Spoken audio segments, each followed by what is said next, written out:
To guide you through today's topic. We're diving straight into one of the most intense, high-stakes political battlegrounds in the United States right now, the American University campus. It's a space that's traditionally been known for open debate and academic freedom. But recently, it's transformed into the front line of a massive cultural and political war.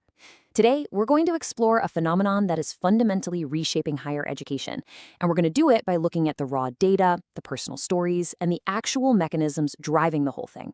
Let's get into it. I honestly never thought that a high-profile academic would have to flee a country like America.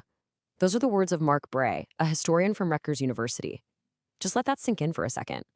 We usually associate political exiles with authoritarian regimes across the globe, right? Not the United States. But that is exactly what happened here. After facing this massive online mobilization against him, he literally packed up his terrified family and fled to Spain. So, why are American professors fleeing their own country? What are the forces at play that take a standard campus disagreement and escalate it all the way to international flight? To really understand this, we need to look at both the human cost and the highly organized political machinery working behind the scenes. Section 1. Fleeing the classroom. The personal toll of political exposure. Before we zoom out and look at the broad politics, we really have to understand the immediate personal toll of this kind of public exposure. We're going to look at a character-driven case study to see what fleeing the classroom actually looks like in real time. For Mark Bray, this wasn't just some simple job relocation. It was a harrowing ordeal. Picture this. He and his family are at the airport, and right at the very last minute, their flight reservations are mysteriously canceled. Next thing they know, 4 federal agents from Customs and Border Protection pull Bray into a separate interrogation room and suddenly shut the door.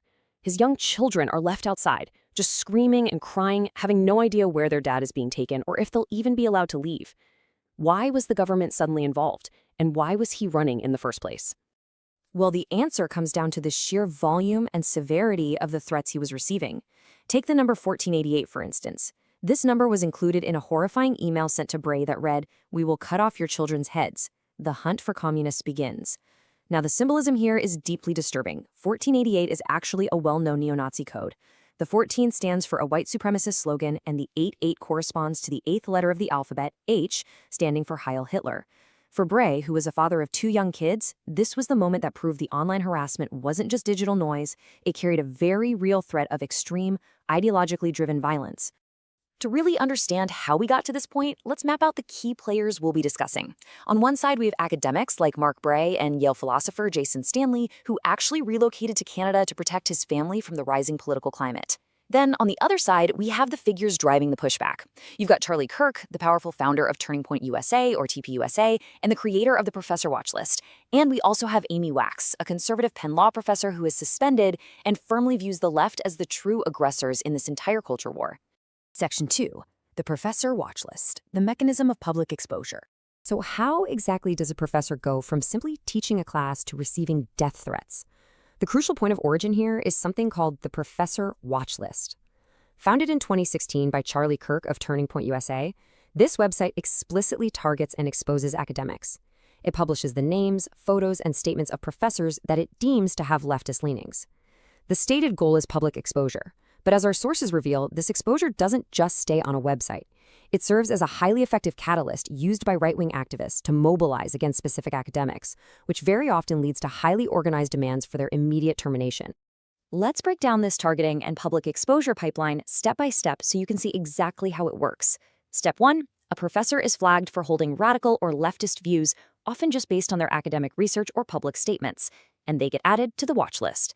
Step 2, TPUSA activists, campus chapter leaders, and massive right-wing influencers mobilize their followers online to shine a spotlight on this professor. Step 3, all that online energy gets channeled into coordinated real-world action, usually starting with petitions demanding the university terminate the academic. It's a highly efficient system that transforms digital exposure into real-world mobilization. And this escalation, it happens incredibly fast. Let's look at the timeline. In 2017, Mark Bray writes a book explaining the history of anti-fascist politics. Fast forward to 2020, President Trump holds a meeting and officially labels Antifa a domestic terror organization. Literally days later, TPUSA students at Rutgers launch a petition demanding Bray be fired, calling him an Antifa financier. National political rhetoric instantly triggered targeted campus action, eventually culminating in Brave fleeing the United States by 2025. Digital exposure directly fueled his real-world exile. Section 3. The conservative pushback, protecting students and combating radicalism. Now, to truly unpack this explainer fairly, we absolutely must look at the counter perspective. The conservative students and activists who utilize these exposure tactics firmly believe they are doing the right thing. Listen to this quote from former TPUSA Rutgers chapter president Michael Joseph. "He is not an academic, he is an activist. You cannot ask people to commit violence. That is not a free speech issue." This perfectly captures the conservative argument. They don't view targeted individuals like Bray as protected, objective scholars. Not at all. They view them as dangerous political activists using the shield of the university to promote violent, radical ideologies. The students initiating these campaigns report that they genuinely feel unsafe as conservatives on campus. They view groups like Antifa as violent domestic terrorists. Because of that, chapter leaders like Evan, who actually initiated the campaign against Bray, take immense pride in exposing these professors.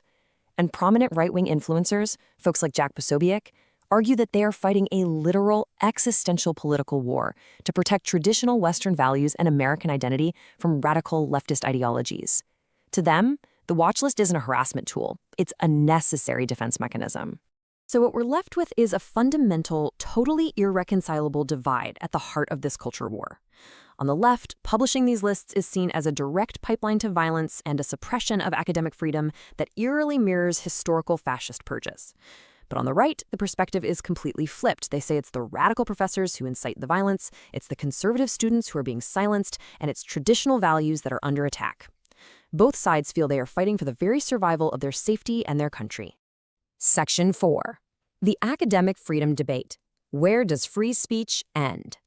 If both sides feel existentially threatened, what does this actually mean for the big picture, for the future of higher education and free speech in America? Those defending academic freedom, like Rebecca Given, president of the Higher Education Union at Rutgers, argue that professors absolutely must have the freedom to teach controversial topics without living in fear. She defends Bray as a recognized, legitimate historian with valid research. The core argument here is simple. If universities lose their top experts to intimidation and these public exposure campaigns, academic freedom is completely destroyed. Critics are terrified that this is nothing less than a deliberate ideological purge of higher education. And for many of these targeted academics, this isn't just theoretical, it is deeply personal and historical. Scholars are seeing terrifying parallels to the past. Jason Stanley, who we mentioned earlier, is a descendant of Holocaust survivors. When he sees lists targeting academics and political opponents, he immediately recalls the stories his parents told him about 1930s Berlin, where authoritarian purges always started with intellectuals and the press. Other academics see reflections of modern-day crackdowns in Turkey or Franco's Spain. They argue that history shows us exactly where these targeting campaigns ultimately lead. Suspended conservative Penn law professor Amy Wax strips away all the polite academic pleasantries when she says, "In a war, people get hurt, right? The people with power will punish those who resist." This is a really striking observation. Why? Because it shows that despite their massive fundamental disagreements, both the left and the right recognize one undeniable fact. This is a war for cultural and political dominance. It's an all-out battle for power, and right now, the university campus is just the battlefield where the casualties are currently falling. Which leaves us with this final, incredibly provocative question to wrap up our explainer. Where do the limits of free speech begin and end in today's America? When exactly does holding controversial views become a fireable offense? And when does organizing a political petition cross that line into targeted harassment? Now, why should you care about this? Because universities shape the next generation of leaders, policymakers, and thinkers who are going to run this country. As we've seen, the mechanism of public exposure is highly effective, but the cost to our institutions and to individual lives is absolutely profound. I want you to keep this question in the back of your mind the next time you see a viral campus controversy popping off. Thank you so much for joining me for this deep dive, and as always, keep asking